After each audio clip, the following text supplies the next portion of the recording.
Praise the lord. దేవుని నామానికి మహిమ కలుగును గాక. నేను పాస్టర్ శాంసన్. ఈరోజు ఎస్తేరు అనే ఒక స్త్రీ గురించి, ఒక బహుముఖ ప్రజ్ఞాశాలి, ధైర్యవంతురాలు, తన ధైర్యంతో తన ప్రజలను కాపాడుకున్న ఒక ధీర వనిత, అతి చిన్న వయసులో తన జాతి మొత్తాన్ని కాపాడుకున్న ఒక ధీర వనిత, దేవుని యందు భయభక్తులు కలిగినది, ఎటువంటి పరిస్థితినైనా ఎదుర్కొనే సత్తా కలిగిన ఒక యవ్వన స్త్రీ గురించి మనం ఈ రోజు తెలుసుకుందాం. ఆమె పేరు ఎస్తేరు. ఎస్తేరు అనేది పారసీక దేశపు పేరు. ఆమె అసలు పేరు హదస్సా. హదస్సా అంటే సౌభాగ్యం అని అర్థం. అయితే మరి ఎస్తేరు అనే పేరు పర్షియా భాషలో ఉన్న ఎస్తేరు అనే పేరు ఎందుకు వచ్చింది అని అంటే చూద్దాం. దాన్ని పర్షియా భాషలో ఎస్తేర్ అంటారు, స్ట్రాటా అని కూడా అని అంటారు. స్ట్రాటా అంటే నక్షత్రము లేదా ఎస్తేర్ అన్న నక్షత్రమే. ఈ ఎస్తేరు అబీహాయిల్ కుమార్తె. ఎస్తేరు గ్రంథం 2వ అధ్యాయము 15వ వచనంలోను 9వ అధ్యాయము 29వ వచనంలో మనకి తెలుస్తుంది. నెబుకద్నెజరు యెరూషలేమును ముట్టడి వేసినప్పుడు పట్టుకొచ్చిన బందీల్లో మొర్దెకై ఉన్నాడు, ఎజ్రా ఉన్నాడు, నెహెమ్యా ఉన్నాడు, దానియేలు ఉన్నాడు, హనన్యా ఉన్నాడు, మిషాయేల్ ఉన్నాడు, అలాగే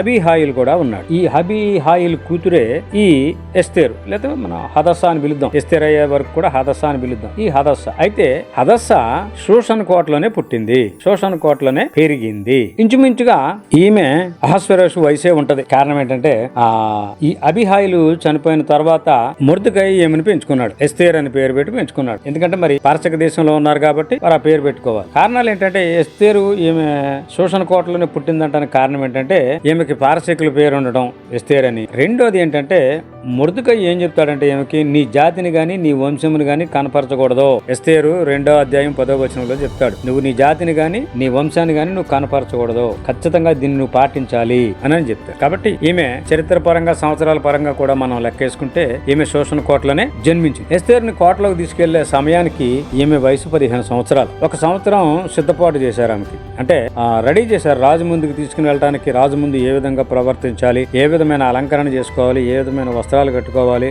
ఏ విధమైన పరిమళాలు పూసుకోవాలి, సుగంధ తైలాలు రాసుకోవాలి, ఏ విధంగా స్నానం చేయాలి అనే విషయాన్ని అన్నిటినీ ఆమెకు ట్రైనింగ్ ఇవ్వడానికి సంవత్సరం పట్టింది. ఎస్తేరు పుస్తకంలో 2వ అధ్యాయము 12వ వచనంలో మనం చూసినప్పుడు 6 మాసములు గోపరస్థైలంతోనూ 6 మాసములు సుగంధ వర్గములతోనూ స్త్రీల పరిమళ క్రియల కొరకైన మరివేరు పదార్థములతోనూ స్త్రీలు పరిమళ క్రియలు ముగించి రాజునొద్దకు పోవారు. 12 మాసములైన తర్వాత రాజైన అహష్వేరోషు వద్దకు వెళ్ళుట ఒక్కొక్క చిన్నదాని వంతు వచ్చినప్పుడు ఒక్కొక్క చిన్నది రాజునొద్దకు ఆ విధంగా పోవచ్చుండెను అని మనకి బైబిల్ గ్రంథాల్లో కనిపిస్తుంది. సరే, ఈమె రాజు దగ్గరికి వెళ్ళినప్పుడు ఎస్తేరుని చూసినప్పుడు ఆమె యందు దయ పుట్టిందంట. 16వ వచనం చూసినప్పుడు ఆ ప్రకారం ఎస్తేరు రాజైన అహష్వేరోషు ఏలుబడి యందు 7వ సంవత్సరమున టెబెతు అని 10వ నెలలో రాజనగర్లోనికి పోయి స్త్రీలందరికంటే ఎక్కువ ఎస్తేరుని ప్రేమించాడు. అంటే అప్పుడు ఇంచుమించుగా అహష్వేరోషుకి వయసు ఎంత వచ్చి ఉంటది అని అంటే, అహష్వేరోషు ఏలుబడి యందు 7వ సంవత్సరం, ఆయన 14వ సంవత్సరాన ఆ సింహాసనానికి వచ్చాడు.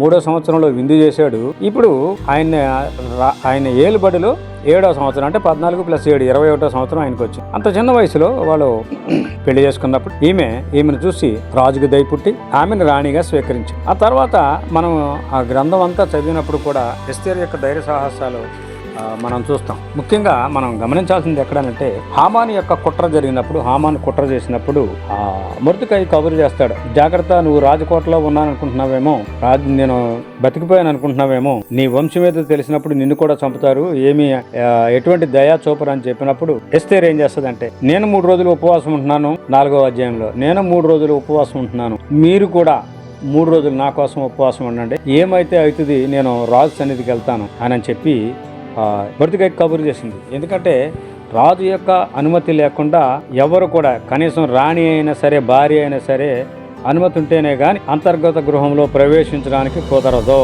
10వ వచనం, 4వ అధ్యాయం 10వ వచనంలో మనకు కనిపిస్తుంది. కాబట్టి ఎవరైనా అక్కడికి ప్రవేశించినప్పుడు రాజు తన దండము చాపితే సరి, చాపకపోతే వాడిని మరణ దండాన్ని విధిస్తారు. ఈ విధంగా 3 రోజులు ఉపవాసం ఉన్న తర్వాత ఎస్తేరు అక్కడికి వెళ్లి చూసినప్పుడు ఆమె యందు రాజుకి దయ కలిగింది.